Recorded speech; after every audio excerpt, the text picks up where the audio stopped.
Baik, Assalamualaikum warahmatullahi wabarakatuh.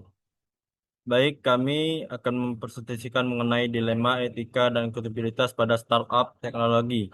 Studi kasus pada PT Ecotech pada mata kuliah Sistem Teknologi Informasi dengan dosen pengampu Dr. Rino Dwi Saputra. Astagfirullahaladzim. Ulang, ulang, ulang, ulang. Bapak ini tinggal. Baik, Assalamualaikum warahmatullahi wabarakatuh. Baik, kelompok kami akan mempresentasikan mengenai dilema etika dan akuntabilitas pada startup teknologi studi kasus PT Acotech pada mata kuliah Sistem Teknologi Informasi dengan dosen pengampu Bapak Dr. Rino Dwi Putra, SE, MSI. Baik, saya Muhammad Fikri dengan NIM 25043144.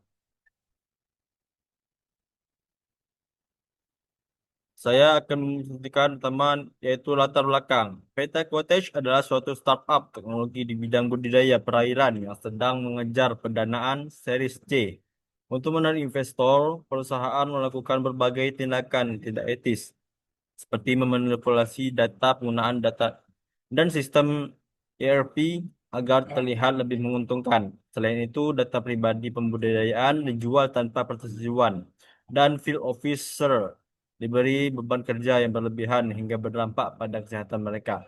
Proses ini menunjukkan adanya pelanggaran etika, akuntabilitas, privasi data, kualitas sistem, dan kuantitas hidup karyawan, sehingga perlu dianalisis lebih lanjut. Baik, kemudian memasuki pelanggaran etika. Pada bagian ini, kami mengidentifikasi beberapa pelanggaran etika yang dilakukan oleh manajemen PT Agrotech. Yang pertama yaitu ada manipulasi active users.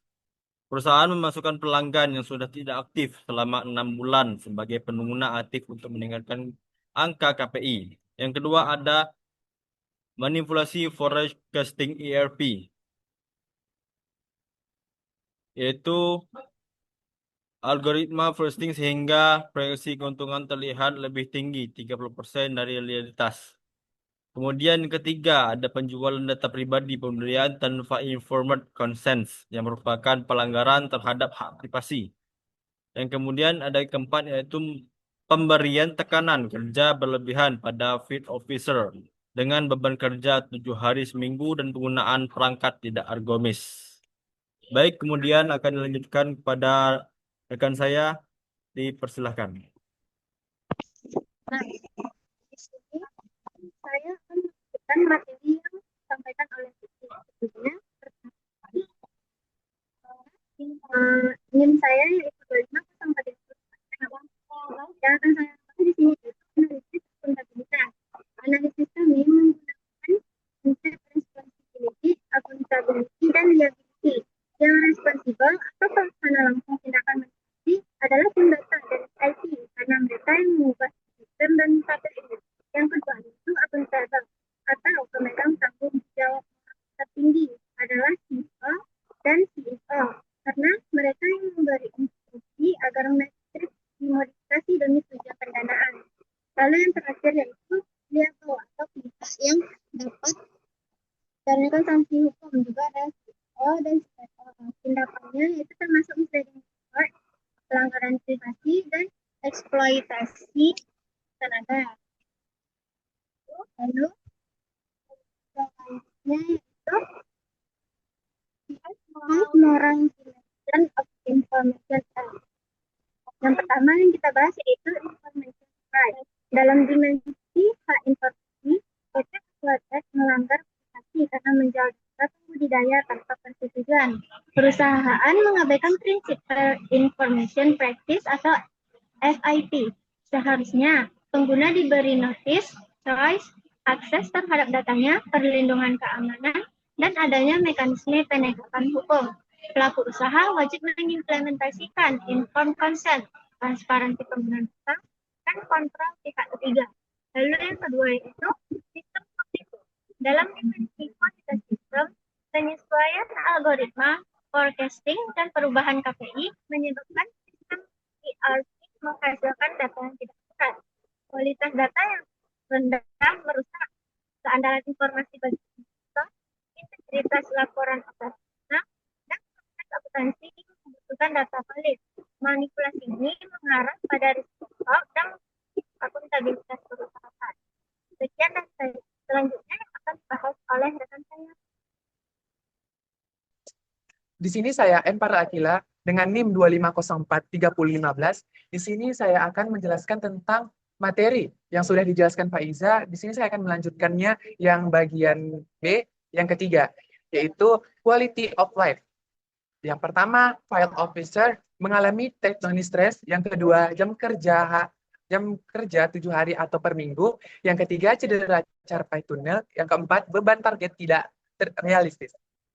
Nah, pada slide ini, kami menjelaskan bagaimana kualitas hidup para field officer PT Aquatage menurun akibat sistem kerja yang tidak sehat. Mereka mengalami technostress karena harus terus-menerus berhadapan dengan aplikasi dan alat digital tanpa jeda yang cukup.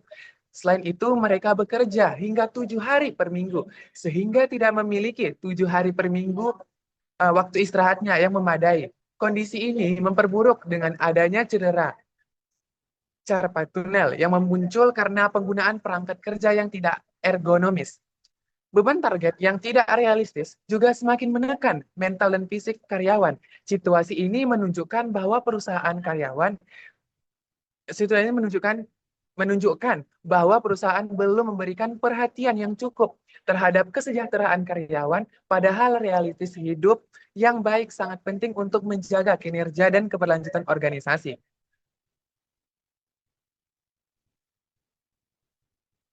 Nah, selanjutnya bagian C yaitu isu kualitas hidup dan solusi. Yang pertama ada rekomendasi kebijakan. Yang pertama, tata kelola data, yaitu audit data, larangan manipulasi KPI. Yang ketiga, dashboard dikunci dari manual editing. Yang kedua, etika privasi, informed consent. Yang kedua, terapkan VIP. Yang ketiga, batasi akses pihak ketiga. Yang ketiga, kesejahteraan karyawan, jam kerja manusiawi, perangkat ergonomis, dan proteksi kesehatan dan pelatihan mental health. Nah, pada slide ini memberikan 3 rekomendasi kebijakan untuk memperbaiki masalah di etika di PT Aquatage. Pertama, pada aspek tata kelola data, perusahaan perlu melakukan audit data secara berkala, melarang manipulasi KPI dalam bentuk apapun, serta mengunci dashboard agar tidak bisa diedit secara manual oleh manajemen. Yang kedua, pada aspek etika privasi, setiap pengumpulan data harus disertai informed, konsen yang jelas, yang menerapkan prinsip fair information partage, serta membatasi akses data penggunaan agar tidak disalahgunakan pihak ketiga.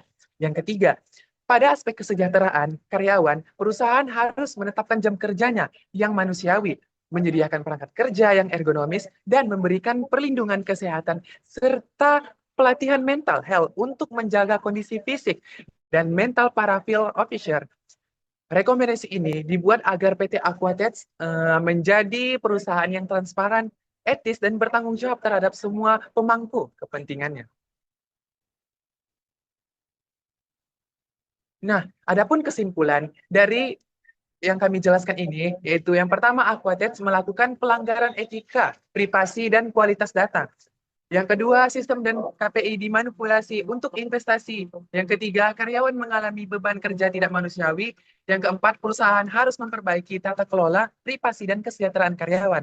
Nah, dari slide ini, kasus PT Aquatage menunjukkan adanya pelanggaran etika dan akuntabilitas yang serius, mulai dari manipulasi data pengguna, dan sistem ERP. Penjualan data, pembudayaan tanpa persetujuan, hingga beban kerja berlebihan tinggi field office. Tindakan ini mencerminkan kurangnya transparansi, integrasi, dan perlindungan privasi di dalam perusahaan. Manajemen puncak, khususnya CEO dan CFO, bertanggung jawab atas keputusan yang menyesatkan dan merugikan pemangku kepentingan. Untuk menjadi organisasi yang etis dan berkelanjutan, Aquatage perlu memperbaiki tata kelola data, menjamin keamanan informasi, dan meningkatkan kesejahteraan karyawan agar kepercayaan investor serta penggunaan dapat dipertahankan. Nah, disitulah yang dapat saya jelaskan. Saya pamit undur diri.